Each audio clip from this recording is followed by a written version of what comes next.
Rajkot urban development ઓથોરિટીનો આપણો શું growth જોઈએ છે, કેવા પ્રકારની કામગીરી જોઈએ છે આવતા 3 વર્ષમાં. તો 2-4 વસ્તુઓ અમારી ટીમ તરીકે અમે ખરેખર વિચાર્યું કે ટાઉન પ્લાનિંગના કામને ખૂબ સ્ટ્રેન્થન કરીએ. અમે છેલ્લા અમારા બોર્ડ બેઠકથી અમારી મેન પાવરને પણ સ્ટ્રેન્થન કરવાનો અમે ઠરાવ કર્યા છે અને એને પણ ઇમ્પ્લિમેન્ટ કર્યા છે.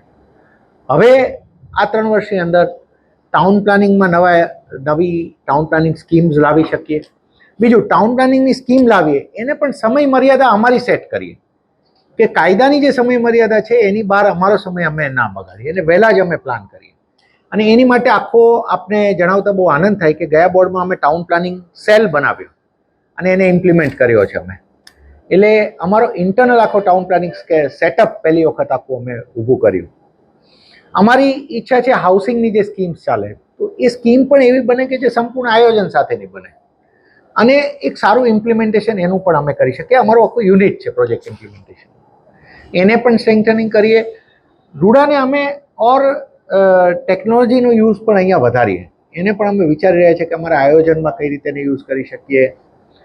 લોકો સાથેનું પણ જે રૂડાના વિસ્તારના લોકોને રૂડા બાબતના કંઈ પણ પ્રશ્નો હોય તો એમાં અમે વધારે એક્સેસિબલ બની શકીએ, એની માટે પણ અમે રેગ્યુલર સેટઅપ અમારું સેટ કરી રહ્યા છીએ. એ ઉપરાંત ચેરમેન તરીકે પણ અમે એક કમિટ કરી રહ્યા છીએ કે મોટેભાગે હવેથી શુક્રવારનો સમય એને અમે ડેડિકેટેડ રૂડાના પર્પઝ માટે અમે અહીંયા હાજરી સાથે અમે આપી શકીએ, જેથી કરીને રૂડાના નાના મોટા પ્રશ્નો હોય તો અરજદારો પણ મળી શકે, અહીંયાના નિર્ણય પણ લઈ શકાય અને એક ડેડિકેટેડ અઠવાડિયાનો એક દિવસ તો એવો હોય કે જ્યારે બીજા કોઈ વિષયોને ચેરમેન ટચ ના કરે. આ તકે હું પાછા આપને એક જસ્ટ નાની રાઇડર આપું છું કે કોઈ પણ કમિશનર તરીકેના અમારા મુખ્ય રોલમાં ક્યારેક કોઈ એવી જવાબદારી આવી જાય તો ક્યારેક એ દિવસ સ્કીપ થઈ પણ શકે, પરંતુ અમે મોટેભાગે અમારો એવો પ્રયત્ન રહેશે કે અમે સવારનો સમય તો શુક્રવારનો અહીંયા ડેડિકેટેડલી આપી શકીએ. ફરીથી આજે 47મા વર્ષ પૂર્ણ થયા છે. Urban development authority Gujarat town planning and urban development act હેઠળ બને છે.